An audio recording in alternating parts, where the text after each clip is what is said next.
So ayun, okay, AGX, kamusta tayong lahat? Bitcoin drop, mga kapatid, no? So Bitcoin drop and yung mga token na altcoins, no, drop din again. So ito yung ating naging buying naman, no, for Ethereum. So makikita natin diyan. So kahapon nasa 0.034 lang tayo. Ngayon nagdagdag tayo nung bumagsak si Ethereum ng nasa 2.15 or sabihin na natin 2,150, nag-buy tayo ulit doon. Additional 2,000 ulit ang binay natin. And nagdagdag ako kay ADA dahil si ADA, syempre ito muna, first XRP, kung mapapansin natin, this is my line, no, sa buying area. We'll see mamaya, no, kung makapag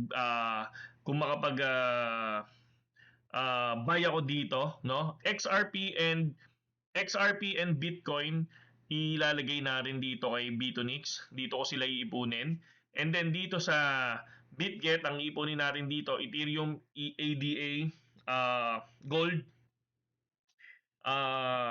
yung sinabi ko kahapon, so Dogecoin and Solana. So yan yung iipunin natin dyan. And pagdating dito, kay Bitonix, no, dito tayo mag-ipon ng BTC XRP. Okay, sa ngayon yun muna yung mga token na binabantayan ko. And expected sana bumagsak pa si XRP, no, ng 0.6, no? Sana bumagsak pa.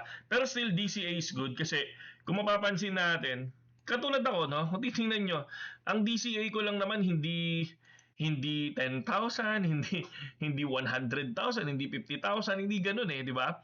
So ang DCA lang natin, minsan 2,000, minsan 1,000, ganoon. So, yun yung style ng DCA na ginagawa ko. Sabi ko nga, medyo matagal-tagal pa to, no? So, madali naman kapag ka nagbiglang bumagsak naman yung value ulit, no, kapag ka biglang nag-solid drop yan, madali naman mag-deposit at bumili, no? Again, checking lang tayo sa everyday na nangyayari kasi gusto ko lang ipakita to sa inyo na bumibili ako every time na bumababa at hindi yan pwedeng withdrawin, ha. So ito yung sinasabi ko sa inyo na once na bumili na ako niyan, wala na withdraw niyan. Wala na, negative na yan. Negative na withdrawin yan. So kasi, yun yung gagawin natin. Dapat yung i-invest lang natin dito. Yung extra natin. Na kung saan na kahit magkaroon ka ng emergency, dapat hindi mo yan magagalaw. Di ba? Kasi, ang mangyayari niyan, so ngayon, bumili tayo ngayon. Paano pag bumagsak palalo, tapos dun tayo nagkaroon ng emergency, tapos bigla natin ibebenta. Wala, talon-talo tayo. So, kailangan talaga sa crypto, yung i-invest mo dyan, yung kaya mong i-handle. Kumbaga, yung kaya mong hindi withdrawin. Okay? So, yun lang naman yung ating dito. And then, balik tayo sa chart natin. So, for the XRP, okay? So, possible, pwede na akong bumili ngayon kasi bumagsak na siya doon sa buying area natin. And next buying area natin ay nasa 1.2. Tapos, syempre, next dito, yung nasa $1 US dollar na. So, yan. Okay. Tapos next dyan, syempre kung bumaba pa yan sa 1 US dollar, bili na lang ako ng bili. So yun na yung gagawin natin dyan. Basta may extra, bibili na ako ng bibili dyan. And syempre for the ADA, kung mapapansin natin, we'll discuss lang sa ADA kung bakit ako bumili ng ADA, no? Cardano, no? Ano ba yung ADA? Cardano yan. Okay? So ang Cardano kasi kung mapapansin mo, ito na yung price niya ng bear market. So, price niya ng bear market. Again, tulad ng sinabi ko kahapon, may mga token na hindi nakukuha yung all-time high nila, no, kahit nagkaroon ng bull market. Again, may mga ganun token. XRP, ganun din naman ang XRP before, di ba? So, ngayon ito. So, ADA, hindi siya talaga nag-perform. Alam ko hanggang 1.2. 1.2 lang inangat nito, di ba? Ang dami nag-expect na magti-3 US dollar. Kahit ako na-expect ko magti-3 US dollar. Pero still, nagbenta na tayo dyan ng nasa 0.9 yata. So ngayon, nasa 0.2 which is 17 pesos. Ito na yung start na bibili ako ng ADA. So, kaya napansin nyo, meron akong ADA dito. So, ayan. At least nakikita nyo kasi ang gusto ko lang makita nyo to, no? Maring magbago tong price. Lagi nyo tatandaan, ha? Na magbabago dyan. Hindi ito. Okay? Ibig sabihin, kapag ito nabawasan, no? Ibig sabihin, nagbebenta ako. So, papakita ko sa inyo, dapat tinatandaan nyo din yan, ha? Tandaan niya para at least maging transparent ako sa inyo. Okay? So, yan. So, meaning, naghihintay pa tayo, meron tayong pondo dito, no? Ito pa lang yung pondo natin is 7,000 pesos. So, yan yung pambili natin once na bumagsak pa. Pero kapag hindi bumagsak at bigla nang lumipad, so hahayaan ko lang yan. Sabi ko nga sa inyo, hindi na to withdrawin, no? Wala nang withdrawhan yan, okay? Unless biglang lumipad na, no?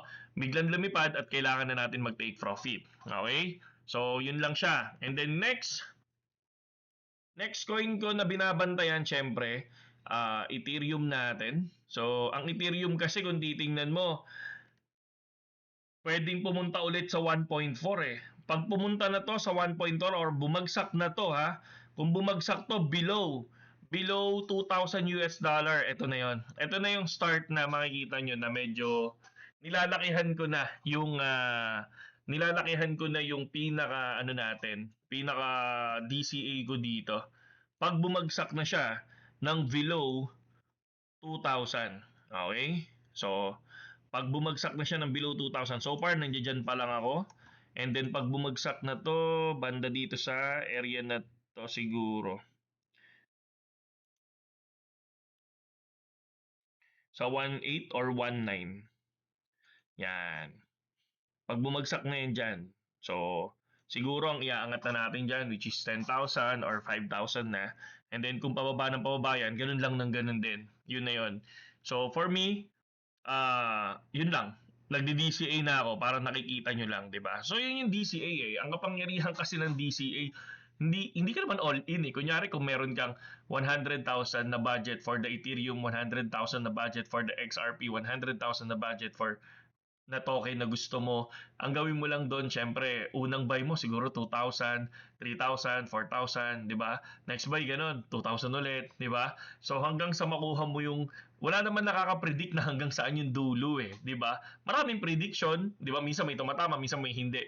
Pero wala nakaka-predict ng sakto. Kaya nagkaroon tayo ng dollar cost averaging. So ibig sabihin, habang bumababa yung market, nagbabay tayo, di ba? So yun lang siya. Okay. So, let's go to Bitcoin. So, Bitcoin is very crucial, no? Kung mapapansin natin, kung ako naman yung tatanungin nyo about BTC, no? About BTC, medyo nandoon na siya sa trigger line, no? Na kung saan, teka lang, punta tayo sa 4 hours time frame. 4 hours na lang muna. Yan. So, sa 4 hours time frame, kung mapapansin natin, uy, battery is low. So, close muna natin yan. Saksak ko lang to. Okay, good.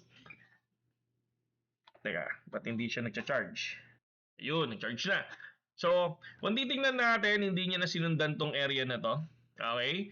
Hindi niya na sinundan, no? So, break, binasag niya tong support natin sa ilalim pero rejected. Okay? So, rejected siya dyan. Ibig sabihin, kung 3 beses niya yan tinira at rejected, I think is good support to. So ngayon, pag ito biglang bumagsak na ulit, no, nagkaroon ng additional candle, possible baka makuha niya na which is 69,000, no? So kapag ka na-break si 75, so yan na yung start ng buying ko for BTC. Ganun lang ulit, 2,000, 3,000, ganun lang, barya-barya, 'di ba?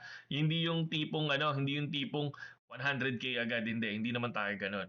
So, hihintayin natin siya. Kasi again, tulad ng sinabi ko, kaya may DCA, so hindi natin alam kung hanggang saan ang ibabagsak ng market at kung hanggang saan ang ililipad niyan. Okay? So kung sakali na hindi naman na tayo nakapag all-in, biglang lumipad to ng 50k, kung ano lang yung nakita natin, kung ano lang yung na-invest natin for Bitcoin nung time na yon, hanggang saan yung 50k, yun lang yung isa sa pinaka magiging magiging reference natin. So ang mangyayari nito, pag nagkaroon ng big drop ulit, dahil pag nakita na natin na uptrend na yung market, once na nagkakaroon ng big drop, ayun, doon na lang tayo bumibili ulit. Okay? So far, sabi ko nga, sana bumagsak pa kasi ito yung talaga eh. Tandaan nyo ang bear market, ang creator, kung sino yung mga umunlad ngayon bull market. Okay? Siya ang creator. Walang umunlad ng bull market nag-start. Okay? Walang ganun, no? Tsambahan 'yon katulad ng Sachi. Tsambahan 'yan eh, pero still hindi naman talaga sila yung karamihan diyan, hindi naman talaga kumita eh, 'di ba? So yung iba diyan wala ring alam, tas ang ginawa nila nagkaroon ng mga scam meme coin, 'di ba? Yung mga pump fund, no, na token. Kaya bigla silang nawalan din. Again, so ako for me, nasa top 10 tokens ang tinitingnan ko. Hindi ako maano sa meme coin. So talagang nasa top 10 token ako, nasa high market cap ako nag-iinvest talaga. So para safe ako. No, karaniwan para safe. Yes, so okay, kung si Cardano hindi nag all time, pero nagkaroon din yan from 17 pesos to 65 pesos, 'di ba? Lumaki din yan, 'di ba? XRP, BTC, Ethereum, 'di ba? So Dogecoin, ganun din, 'di ba? Kaya still eto tayo ngayon.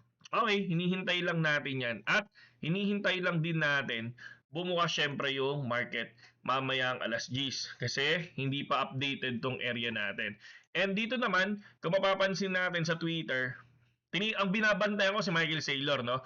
Still, Michael Saylor idea you can buy Bitcoin at 80,000 is a joke, sabi niya ganon. By the time your banker recommends it, it will cost you 10 million. So, ibig sabihin, para sa kanya, ang 80,000 worth ng Bitcoin ngayon, no, ang 80,000 ng price ng isang Bitcoin ngayon ay nasa 99% discount pa. Okay? So, pero syempre, para sa kanila yung mga mayayaman yung mga yan eh. Okay? So, tayo still, barya-barya lang. So, Michael Saylor said, ito na, we are making 500 millions a day Bitcoin, and we may very well be the most profitable company in the US, growing fastest right now. Malaki naman talaga yung ininvest talaga nila MicroStrategy dyan, di ba? So tayo, sasabay lang tayo. Okay, si Zay Binance, no? Pinagbibintangan kung bakit, tsaka si President Donald Trump kung bakit bumagsak yung market, di ba? So, yun lang, no? Diniscuss ko lang yung mga ano, yung mga token na binili na natin, and ayan na, no? Nagsisimula na si Bitcoin ngayon. And then sana maging maganda yung pagbagsak kasi gusto ko talagang bumagsak, okay? Yun talaga yung hinihintay natin, no? Bumagsak. Ayoko lumilipad kasi hindi pa tayo nakakabili. Yung iba naman, syempre gusto nila lumilipad muna para at least makapag-ready sila, no? Pero ito na yung time for me na better mag-DCA na. So ako, nag-DCA na ako kay Ethereum and ADA. And pag bumaba pa si XRP, yan, mag-DCA na rin ako kay XRP. Kasi medyo sobrang taas kasi ng inangat ni XRP eh. So from 17 pesos, di ba? Tapos nag 3.6 US dollar. So sobrang laki noon. Kaya hinihintay ko baka meron pang drop talaga. Ganon din si Solana eh. Ganon din si Solana. So hinihintay pa natin si Solana. Pero Ethereum and ADA kasi nasa bear market position na siya noon. Yun na yung position ko sa bear market noon kaya bumili na ako ng ADA. And Ethereum naman, again, syempre, yun lang yung tinitingnan natin, 2.6. So bumili ako ng 2.6, bumili ako ng 2.4, bumili ako ng 2.150. Okay? So next, bili natin nito sa ilalim. Okay? So yun lang KJX, at saludo sa inyong lahat. Sa mga wala pang BitGet and Bitonix, no? Nandiyan sa link yung nandiyan sa description yung ating uh, link for the Bitonix and BitGet. Tapos baka next week gumawa na ako ng group, no? Para at least kahit papaano doon ko pinapakita yung mga binibili kong token. Okay? So yun lang, at saludo sa inyong lahat.